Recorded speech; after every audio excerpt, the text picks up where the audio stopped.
বাড়ি ফিরে আসতেই দৃশা উঠে পড়েছিল ওর মামার কোলে। কি শপিং করে এনেছো? আজ সন্ধ্যাবেলায় মা সোনামণি একটু বেরিয়েছিল আমাদের জন্য শপিং করতে। দৃশ্যার একটা নতুন পেয়ার অফ ক্লোথস আর অনেকগুলো মোজা এনেছিল, আর আমার জন্য একটা কুর্তি এনেছিল। আর তার সাথে দৃশ্যার ওয়াইপস শেষ হয়ে গেছিলো, তাই সেই জন্য লিটলসের ওয়াইপসগুলো এনেছিল। এগুলো সব ওরা শপিং করে এনেছিল রিলায়েন্স ট্রেন্ডস থেকে। আর তারপরে মামি আমাদের জন্য বানিয়েছিল চাপটি। এটা ছিল আজ আমাদের বিকেলের স্ন্যাক। আর দৃশ্যার ডিনার শেষ হওয়ার পরে মামি দৃশ্যাকে নিয়ে বসে পড়েছিল হেড ম্যাসাজ দিতে। তো এইভাবে ওর ম্যাসাজ করে দিচ্ছিল মাথাটা।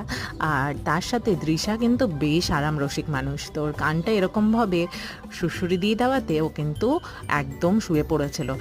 দৃশ্যা কিন্তু দুদিক দিয়ে প্যাম্পার্ড। আমার বাপের বাড়িতে দৃশ্যা কিন্তু একমাত্র মেয়ে, তাই খুব আদরের সবারই। আর ওই দিকের বাড়িতে কিন্তু দৃশ্যাই one and only third generation, so একদমই স্পয়েল, বুঝতেই পারছো। আর এইভাবে হাত বুলিয়ে দেওয়াতে দৃশ্যা আলটিমেটলি ঘুমিয়ে পড়ে। দেখা হবে নেক্সট ব্লগে, টাটা।